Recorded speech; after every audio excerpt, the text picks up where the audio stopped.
L'affaire Sandra Binet dont je vais vous parler aujourd'hui, c'est une affaire qui a été malheureusement très peu médiatisée, ou en tout cas pas assez à mon goût. À l'époque, donc il y a environ 2-3 ans, je ne me rappelle pas vraiment avoir vu ou en tout cas entendu parler de cette affaire aux informations ou voire même sur les réseaux sociaux. Je ne me rappelle pas avoir vu d'hashtag ou de personnes en story qui parlaient de cette femme qui a été brutalement assassinée. C'est pourquoi j'aimerais énormément vous parler de cette affaire aujourd'hui. Sur cette chaîne, ce que j'aime aborder, ce sont des crimes qui sont relativement récents, dans les 5-10 dernières années, et qui se sont passés en France. Parce que je pense que c'est plus facile pour les gens qui regardent les vidéos de comprendre comment les crimes sont passés, étant donné que nous sommes dans la société actuelle, dans une société où nous savons comment les gens vivent, les gens fonctionnent, la police fonctionne, la justice fonctionne. C'est pour ça que je pense que c'est très intéressant de parler d'histoires qui sont passées récemment.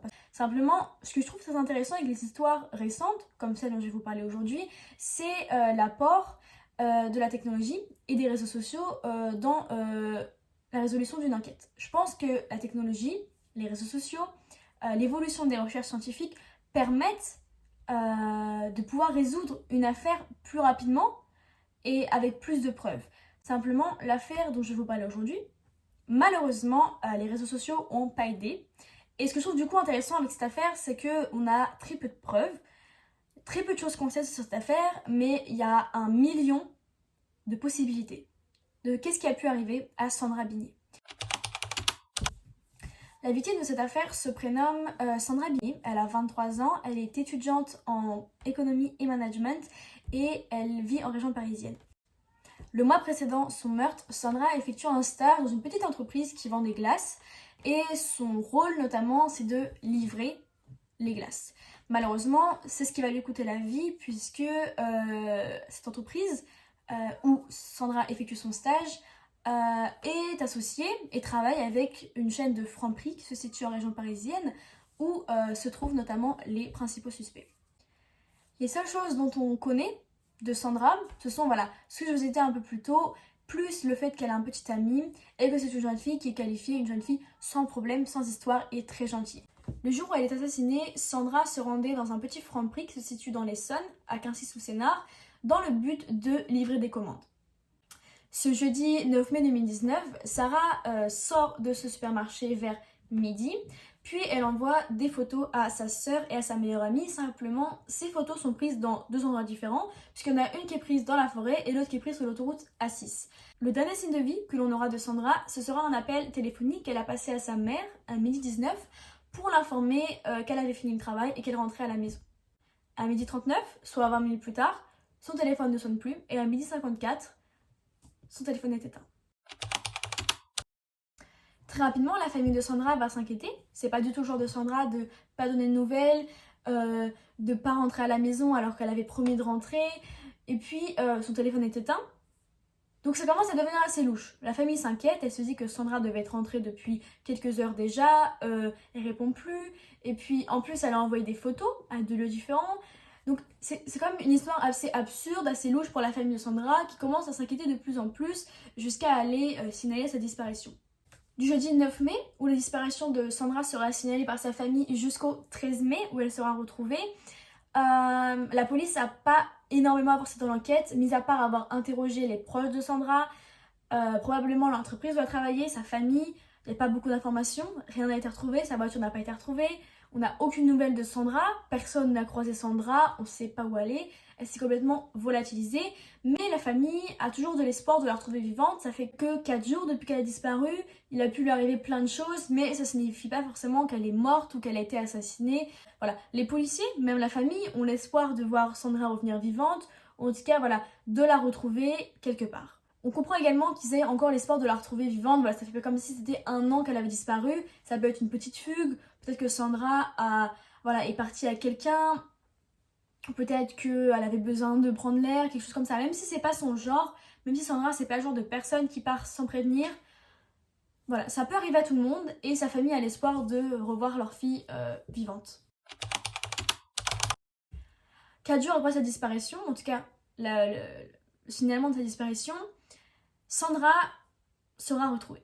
Alors comment elle a été retrouvée? C'est par hasard, tout simplement. La sœur ou la meilleure amie de Sandra, je suis vraiment désolée par rapport à cette information, il y a des incohérences dans les articles Certains articles disent que c'est la sœur de Sandra, d'autres disent que c'est sa meilleure amie qui a retrouvé la voiture. Enfin bref, ça change pas que par hasard, une proche de Sandra a aperçu sa voiture au loin et s'est arrêtée pour regarder la plaque et se dire est-ce que c'est bien la voiture de Sandra parce qu'elle a disparu, donc tu cherches un peu tous les indices partout pour essayer de retrouver quelqu'un que t'aimes, et évidemment c'était la voiture de Sandra qui était garée près d'un arrêt de bus. Donc la proche de Sandra, celle qui a retrouvé la voiture, a bien évidemment appelé la police qui va intervenir et arriver très rapidement sur le lieu. Ils vont d'abord faire le tour de la voiture, voilà, faire des petites vérifications, regarder s'il y avait peut-être un choc d'un accident ou quelque chose comme ça. Et la première chose qu'ils vont remarquer, c'est que le siège conducteur est très reculé. Or, Sandra est assez petite. Donc là, il y a une incohérence. On se dit que quelqu'un d'autre a conduit la voiture, donc déjà, ça apporte un élément de plus dans l'histoire. Parce que ça inclut une tierce personne. Donc là, ça devient un peu inquiétant de savoir que quelqu'un d'autre a conduit, parce que ça veut dire qu'il y a quelqu'un qui a vu Sandra ou été en contact avec elle. Les policiers vont remarquer quelque chose d'autant plus choquant. Ils vont faire le tour de la voiture et vont apercevoir dans le coffre un bras humain. En tout cas, ce qu'ils pensent être un bras humain, parce qu'on n'est pas vraiment sûr que c'est un bras humain. Je pense que les policiers ont cru apercevoir un bras humain, peut-être qu'ils se sont rassurés en se disant bon, c'est peut-être autre chose. Je pense qu'ils avaient encore l'espoir de trouver Sandra vivante, en tout cas fouiller les alentours, essayer de la retrouver. Ils vont bien sûr demander l'autorisation d'ouvrir la voiture pour vérifier qu'est-ce que c'est bien un bras humain ou quelque chose d'autre. Malheureusement, quand un double des clés va être apporté et qu'ils vont ouvrir la voiture, Sandra se trouvera dans le coffre. Le corps de Sandra, il va pas être forcément très mutilé, mais il se trouvera voilà, accroché. Les mains, les pieds sont accrochés avec du scotch et le visage même est dissimulé avec du scotch. C'est assez bizarre. Je sais pas trop à quoi ça servait, sûrement pour empêcher Sandra de crier sur le chemin ou la route qui a été parcourue jusqu'à laisser la voiture sur le parking. Mais voilà, tout son corps, on va dire, est recouvert de scotch. Donc après avoir retrouvé le corps dans le coffre, les policiers vont remarquer qu'il n'y a pas de téléphone, il n'y a pas eu d'agression sexuelle sur Sandra et que le corps voilà, a été enfermé pendant plusieurs jours. Donc ça fait plusieurs jours que Sandra est morte et sûrement du coup depuis le jour de sa disparition, donc depuis le 9 mai. Donc simplement avec ces deux informations dont je viens de vous parler, moi ce que je peux en déduire c'est deux choses. J'ai deux hypothèses concernant qu'est-ce qui est arrivé à Sandra simplement depuis ce que je viens de vous parler. Premièrement, si Sandra était attachée, on peut le penser que c'est pour deux raisons. Soit parce que le tueur avait besoin de plus d'espace dans le coffre et donc peut-être que attacher Sandra c'était une meilleure manière de réduire l'espace, ou peut-être que ça a été attaché tout simplement parce que le tueur avait besoin de la déplacer d'un point à l'autre sans qu'elle se débatte, sans qu'elle trouve une manière de s'échapper, sans qu'elle fasse de bruit. Comment elle a été tuée? Il y a plein de façons, il y a plein de manières de l'imaginer. Elle est morte par asphyxie. Donc on peut se dire que c'est peut-être le scotch sur son visage qui l'a asphyxiée, peut-être qu'elle est morte, peut-être qu'il l'a lui-même tuée, pas à travers le scotch, mais lui-même avec ses propres mains pour l'empêcher de respirer. On ne sait pas, peut-être qu'elle a été tuée dans la voiture, peut-être qu'elle a été tuée autre part, ensuite attachée et mise dans la voiture. En tout cas, il y a plein d'hypothèses. Et c'est justement ça qui est compliqué, c'est qu'il y a plein de manières de tuer quelqu'un en l'asphyxiant, et il y a plein de raisons pour lesquelles le tueur aurait voulu mettre Sandra dans le coffre et l'attacher. Très rapidement, la police va trouver un suspect. C'est un homme qui s'appelle Shamran, c'est un sans-papier pakistanais de 33 ans qui travaille dans un supermarché, dans un Franprix, qui est celui que Sandra a travaillé, on va dire, puisqu'elle a rapporté les commandes de son entreprise où elle faisait son stage dans ce Franprix, et c'est là où on l'a aperçu pour la dernière fois. La police, en tout cas le commissariat qui était en charge de cette affaire, pensait, et je pense qu'il pense encore, que c'est Shamran, l'auteur de ce crime, et du coup il a eu un mandat d'arrêt international, il a été en cavale pendant 10 jours avant de lui-même se rendre, et il n'a pas eu de garde à vue, en fait il a directement été mis en détention provisoire, et je crois qu'il est toujours en détention provisoire maintenant, en attente d'un procès, en attente d'une nouvelle information qui pourrait aider l'enquête. Ce qu'on sait à propos de Shamran, eh bien très peu de choses, vraiment très peu de choses, encore moins que ce qu'on sait sur Sandra Bigné. Shamran, voilà, travaille dans cette entreprise et il a été aperçu peut-être une, voire plusieurs fois par d'autres personnes étant assez mauvais, assez méchant envers une cliente ou peut-être déplacé envers une cliente. Et on peut se demander peut-être que Sandra était soit une femme qui travaillait pour le Franprix, enfin en tout cas qui travaillait pour l'entreprise, qui elle-même travaillait pour le Franprix. Peut-être que Sandra, en plus de travailler dans ce Franprix-là, était une cliente régulière ou peut-être qu'elle entretenait une relation avec Shamran, en tout cas qu'elle le connaissait, même si lui prétend ne pas la connaître. Très rapidement, Shamran clame son innocence avec ardeur, il n'en dément pas, il n'avoue rien du tout. Il dit qu'il est innocent, qu'il n'a pas tué Sandra et il affirme même ne pas la connaître. La police cherche toujours le téléphone de Sandra qui pourrait peut-être nous aider, nous aiguiller sur peut-être les derniers appels qu'elle a passés, les derniers messages ou même son répertoire qui pourrait nous indiquer si elle connaissait ou non Shamran. En tout cas, on ne le retrouve pas. Même si Shamran affirme être innocent à plein de reprises, il va donner sa version des faits. Je vais vous la lire, je suis désolée, je ne l'ai pas prise par cœur, je vais vous la lire comme lui, il l'a avoué à la police, et vous allez me dire ce que vous en pensez dans les commentaires. Donc le jeudi 9 mai, un Roumain, alors je sais pas vraiment si on parle de Roumain de Roumanie, ou un Roumain comme on peut qualifier parfois les gitans, ou les gens du voyage, je sais pas vraiment, serait venu dans ce Franprix-là, donc là on a aperçu la dernière fois Sandra, pour acheter un pinceau, il aurait rencontré Sandra, et il l'aurait brutalement frappé avant de l'étrangler. Tout ça dans le Franprix. Alors, Shamran se serait interposé entre l'homme et Sandra. L'homme aurait pris la fuite. Il aurait fait des massages cardiaques à Sandra en voyant qu'elle était inconsciente. Réalisant que la fille était décédée, il aurait eu peur d'être accusé. Il aurait traîné le corps jusqu'à l'étage du supermarché. Quelques heures plus tard, il l'aurait placé dans un coffre de la voiture, celle de Sandra, une Peugeot 206. Puis il aurait abandonné la voiture non loin d'un arrêt de bus à Valenton, près de Créteil, dans le Val-de-Marne. Sa vision des faits est complètement illogique, complètement insensée, absurde. Et la seule chose que je crois dans sa version des faits, c'est la fin, où il affirme avoir conduit la voiture de Sandra jusqu'à un arrêt de bus. Parce que c'est effectivement là où on a retrouvé la voiture avec Sandra morte dedans. D'abord, à mon avis, en tout cas, j'espère que tout le monde pense comme moi, quand quelqu'un se fait étrangler devant toi, tu réagis. Peut-être pas la première seconde, t'as un temps de réaction à avoir, mais tu réagis. Et en tout cas, t'as le temps de réagir. Parce que étrangler quelqu'un, t'en as pour 30 secondes, 1 minute. Enfin, en tout cas, c'est quand même relativement long, on va dire. Enfin, pour que la personne perde connaissance, c'est long. Mais alors pour que la personne décède d'étranglement, c'est encore plus long. Donc déjà, je comprends pas comment le gars a pas pu réagir plus rapidement. Enfin, c'est un homme de 33 ans, assez quand même baraqué, qui est quand même assez musclé.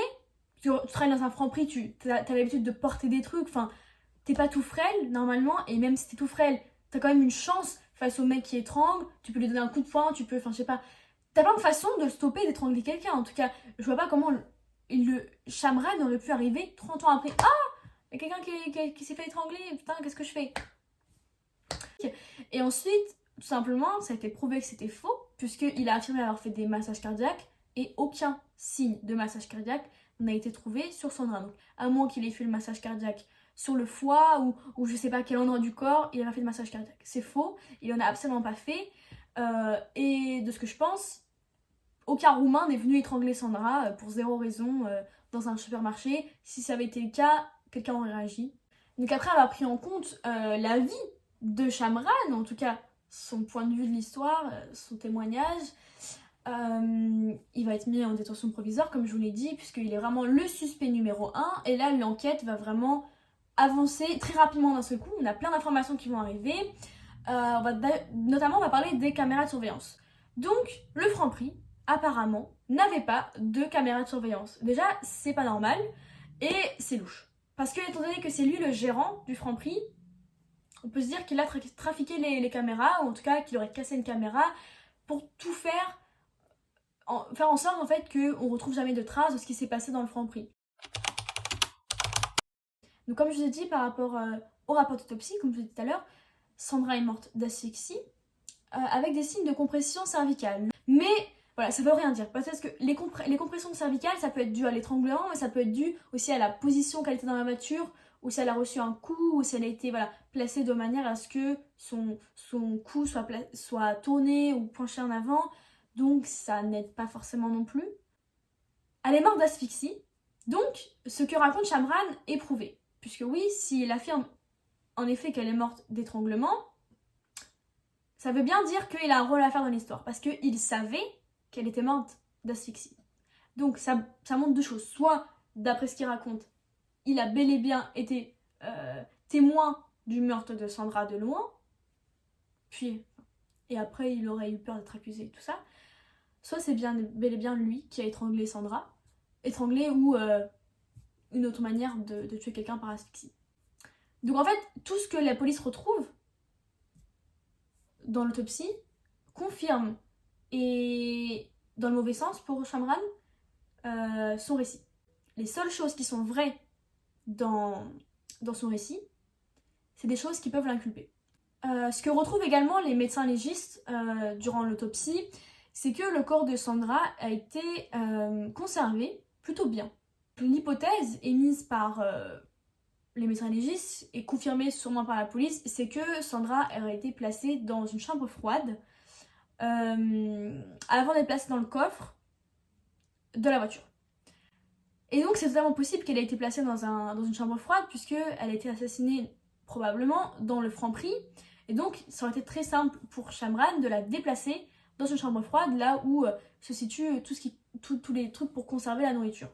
Donc ça, c'est ce qui s'est passé en mai 2019, tout ce que je vous ai raconté auparavant, mon avis et l'avis des policiers, en tout cas les peu d'informations qu'on a sur cette affaire, c'est ce qui s'est passé en 2019. Donc même jusqu'à maintenant, c'est Shamran, le potentiel tueur, et je pense que vous comprenez pourquoi, il y a plein de choses qui l'inculpent. Et moi je pense que c'est lui. Seulement, je suis d'accord avec ce que je vais vous raconter maintenant, le fait que pour moi, c'est un homicide volontaire commis par plusieurs personnes. En début octobre 2021, donc ça fait quand même 2 ans et demi après le meurtre de Sandra, donc pendant toute cette durée, on va dire, de temps, c'est toujours Shamran qui était le suspect numéro 1 et qui était en détention provisoire.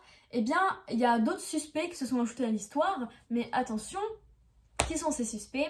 Eh bien, ce sont la famille de Shamran. En octobre 2021, il y a 3 proches de Shamran qui font partie de sa famille, qui sont les gérants et les co-gérants du magasin Franprix, qui ont été mis en examen pour arrestation, enlèvement et séquestration suivie de meurtres commis en bande organisée.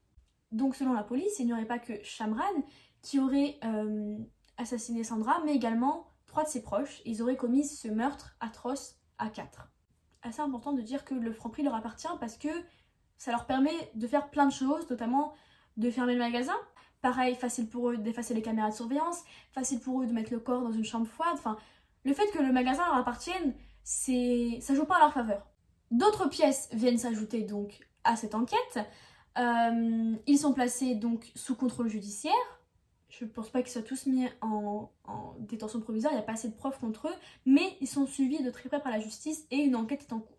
Comme je vous ai dit, il y a Shamran, il y a le gérant, le co-gérant, et il y a une 4e personne qui a été mise en examen. Et cette 4e personne, comment dire, elle s'est cramée elle-même. Elle a affirmé, pendant l'interrogatoire, avoir aperçu Sandra dans le Franprix. Mais avec quelques recherches de la police, cette personne qui affirme avoir vu Sandra se trouvait au Pakistan. Les différents interrogatoires qui ont été faits par la police nous donnent une information supplémentaire qui inculpe encore plus Shamran, puisque selon les interrogatoires, il aurait été seul au Franprix ce jeudi 9 mai. Donc seul avec Sandra. Pas d'employé, pas de témoin, personne pour assister à ce meurtre. Le jeudi soir, à 23h, il y a un autre employé qui est venu au Franprix pour apporter des pièces de monnaie. Mon opinion là-dessus, personne ne vient à 23h pour donner des pièces de monnaie, tu le fais le lendemain, ça peut attendre, hein. Personne ne va venir la nuit, c'est fermé un Franprix. Ce que je pense, moi, c'est que la personne qui s'est rendue ce soir-là, le soir du meurtre, dans ce Franprix, c'était pour enlever les caméras de surveillance. Le jour de la découverte du cadavre de Sandra, donc le 13 mai, un des frères, donc une des 4 personnes soupçonnées de ce meurtre, quitte la France pour le Pakistan. Voilà. Encore quelqu'un qui fuit. Bon. Il y a des gens qui pensent que s'ils ont fui, c'est parce que c'est des gens qui sont sans papier, donc ils n'ont pas envie de renvoyer de leur pays, ou ils n'ont pas envie de perdre tout ce qu'ils ont en France, donc ça peut être possible, mais bon, c'est quand même assez bizarre qu'ils fuient tous au moment où il y a ce meurtre.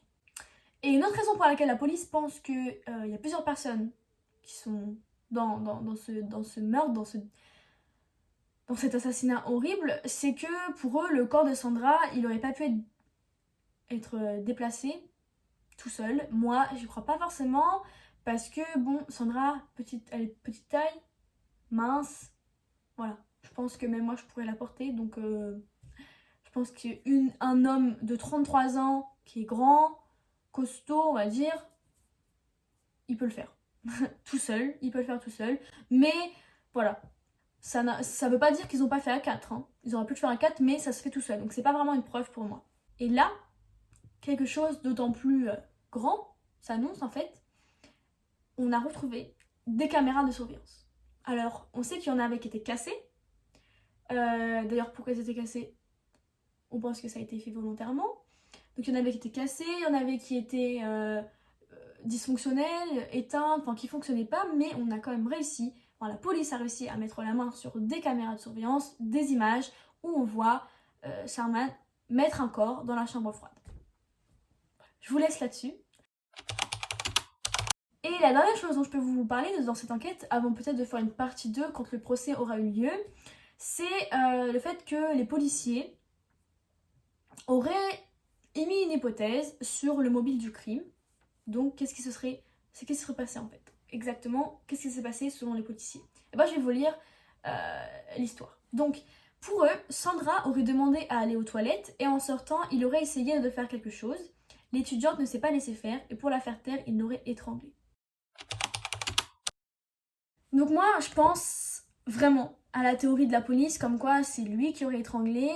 Est-ce que c'était un crime prémédité ou pas? J'ai deux opinions là-dessus. Soit Shamran a donné rendez-vous à Sandra, elle est venue et là il l'a tuée. Soit c'était vraiment une cliente ou quelqu'un qui travaillait pour Shamran par le biais de l'entreprise qui est venu dans ce Franprix et quelque chose soit s'est mal passé, soit il a eu une pulsion meurtrière comme ça et il l'a étranglé. Enfin, il a pu se passer plein de choses. En tout cas, ça change pas le fait qu'il l'a tuée. Ça, j'en suis sûre. Le rôle de sa famille dans l'histoire, je pense qu'ils sont un peu, comment dire, complices. Ils sont pas des tueurs, eux non plus, mais ils sont complices. Je pense que, par exemple, ça doit être un de ses frères, ou peut-être à deux, ils ont sorti le corps, ils l'ont mis dans la voiture. Peut-être que c'est pas forcément Shamran qui a conduit la voiture, peut-être que c'est un de ses frères. En tout cas, j'espère vraiment que le procès va nous aider, comme l'affaire Théo Descouchans, à savoir ce qui s'est réellement passé. Enfin, l'affaire Théo Descouchans, Camille avait avoué, là, lui, il l'a pas avoué. Donc, ça se trouve, c'est pas le tueur. Mais bon, j'ai énormément de doutes là-dessus, je suis pratiquement sûre à 99% que c'est lui le tueur parce que il n'y a pas d'autres suspects que lui et les gens du Franprix. Et puis il y a des caméras de surveillance. Puis voilà, c'est le dernier endroit où Sandra a été vue vivante. Donc il y a vraiment tout qui inculpe ces 4 personnes. Maintenant je vous laisse me donner votre avis en commentaire. Est-ce que vous pensez que c'est que lui ou est-ce que vous pensez que ses proches à lui sont complices? Est-ce que vous pensez que Sandra connaissait la personne? Est-ce que vous pensez que c'est vraiment une rencontre par hasard qui a conduit Sandra à la mort? Ou est-ce que vous pensez que c'était quelque chose qui était prémédité? Quelque chose qui n'était pas prémédité? J'ai très hâte de lire vos commentaires là-dessus parce que vraiment moi-même je sais pas trop quoi penser de cette histoire. Et je vous dis à bientôt pour une prochaine vidéo, pour une prochaine affaire. Et j'espère vraiment que vous avez aimé. N'hésitez pas. Voilà, merci à tous et voilà, au revoir.